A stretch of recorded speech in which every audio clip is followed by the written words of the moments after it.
एक ओंकार सतनाम करता पुरख निरभउ निर्वैर अकाल मूरत अजूनी सैभं गुर प्रसाद।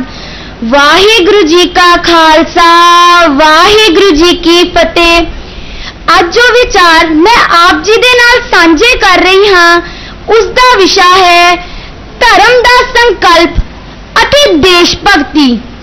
अज भारतीय संचार साधना द्वारा देश भक्ति देश की एकता अते अखंडता का राग बड़ी उच्चे सुर विच अलापिया जाता है।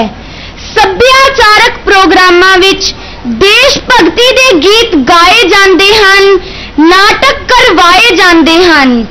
स्कूलों कॉलेजां विच इस विषय ते विचार गोष्ठियां भी करवाइयां जांदियां हन। साडे नेतागणां नूं जदों भी मौका मिले वो भी देश भक्ति का प्रगटावा जरूर करते हैं अते आम लोकां नूं आजादी लई मर मिटण वाले शहीदां दे दरसाए मार्ग ते चलण दा उपदेश दिंदे हैं।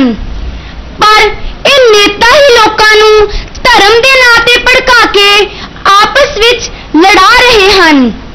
पर इस सारा कुछ आम तौर ते घट गिनती के लोकां नूं देश भक्ति का पाठ पढ़ा के मुख धारा विच लियाउण लई कीता जांदा है। ये नेता ही देश नूं तोड़न का काम करते हैं। पर अज सोचण वाली गल यह है कि साडे किरदार विच अंतर विरोध क्यों आ गया है। मेरे ख्याल विच ये सब कुछ जन सधारण के जीवन विचों नैतिक अते दैवी गुणा की घाट करके हो रहा है। इन्हां गुणा का मुख सोमा धर्म है। ये धर्म ही है जो मनुख नूं स्वार्थी हितां तो ऊपर उठ के शुभ कर्म करन ते सरबत दे भले दी कारज करन दी प्रेरणा दिंदा है। गुरबाणी विच धर्म दे दो मुखंग दसे गए हैं, प्रभु दी सिफत सलाह करनी ते नेक काम करने।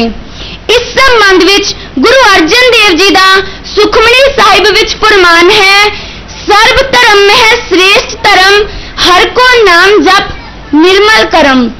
भाव सब तो चंगा धर्म यह है कि प्रभु का नाम सिमरिया जावे ते नेक काम कीते जाण। धर्म के इन्हां दो अंगां नूं गुरु नानक देव जी ये आके दृढ़ कराउंदे हन कि प्रभु की दरगाह विच तां मनुख दी करनी ते प्रभु की कीती सिफत सलाह नूं ही विचारिया जांदा है।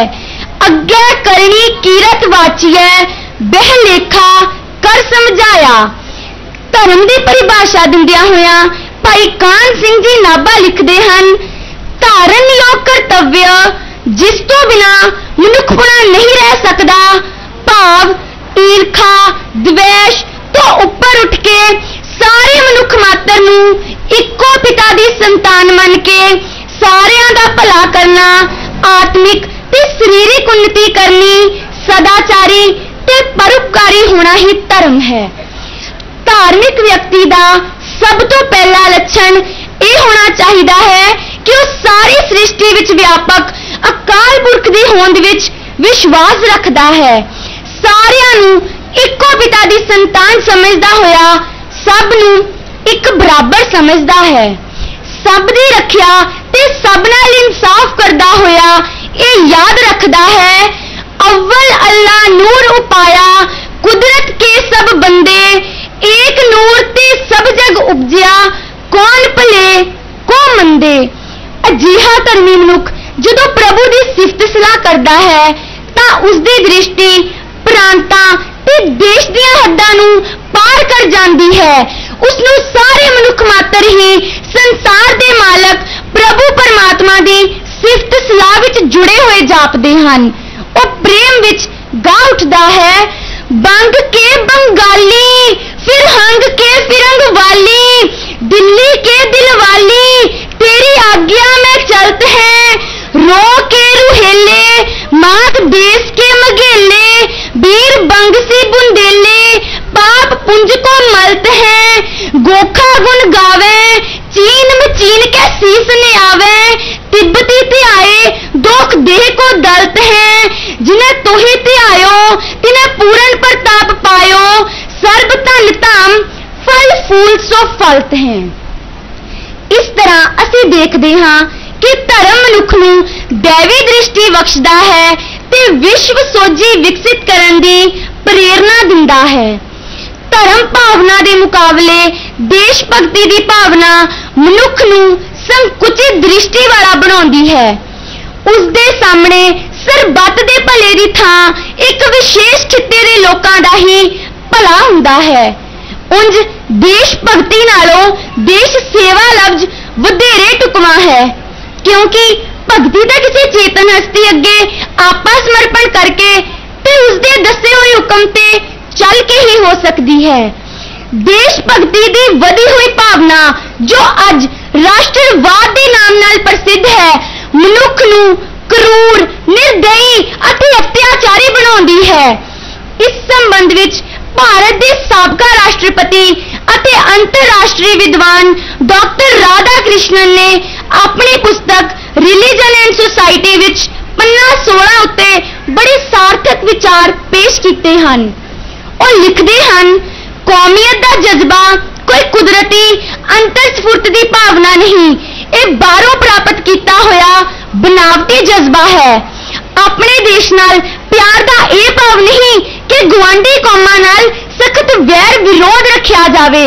अज देश भगती के जज्बे ने साडी आत्मिक पवित्रता ते विवेक बुद्धि नूं खत्म कर दिता है।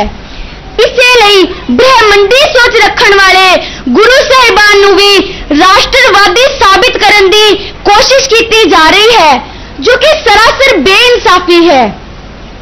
इस संबंध विच मैप टारगेट लिखता है, जेड़ा धर्म साधना विच लिप्त होके उच्चा नहीं उठ सकता और जड़ पूजा तो उच्चा नहीं उठ सकता। राष्ट्र पूजा के मुकाबले पशु पूजा वधेरे सियाणप भरपूर है। एक बल्द या मगरमच्छ घट कीमत हुंदे हुए भी चेतन जीव हैं, पर राष्ट्र बिल्कुल बेजान है। देश भगती का सब तो पहला रूप भारत पाकिस्तान की वंड समय सामने आया। इको ही देश के लोगों ने एक खिते नूं अपना देश मन के दूजियां नूं धमकाउणा शुरू कर दिता और एक दूजे की जान दे वैरी बन गए। इधरों उधर ते उधरों इधर आने समय बहुत कतलेआम हुई। देश भगती का होर चमत्कार वेख लो, जिन्हां सिखां ने देश की आजादी विच 85% हिस्सा पाया, उन्हां नूं ही जराइम पेशा घोषित कर दिता गया। अज इसे देश भगती के कारण ही बहुगिनती के लोग अपने आप नूं सच्चे देश भगत ते घट गिनती के फिरकियां नूं शक की निगाह नाल देखते हैं। कदे गोदरा कांड, बाबरी मस्जिद नूं ढाउणा, हरमंदिर साहिब ते हमले वर्गियां घटनावां आम वापर रहियां हन। ये सब कुछ आम तौर ते घट गिनतियां नूं देश भगती का पाठ पढ़ाउण लई ते मुख्तारा विच लियाउण लई कीतियां गईयां हन। अज वख-वख फिरकियां दे इंसाफ दे पैमाने वखरे वखरे हन। इसे कारण ही हजारां लोकां दा कतलेआम करने वाले दोषियों नूं सजावां नहीं दित्तियां जा रहीआं। धर्म अन्य राष्ट्रवादी भावना तो रोकदा है, जिस दिन अपने ही देश के लोगों नाल वैर भावना पैदा हो जाती है। धर्म मनुख के मन विच देश भगती के नाल नाल सरबत दे भले की भावना भरदा है ते धार्मिक व्यक्ति ही सवेर शाम अरदास करता है, नानक नाम चढ़दी कला तेरे भाणे सरबत दा भला। वाहिगुरु जी का खालसा, वाहिगुरु जी की फतेह।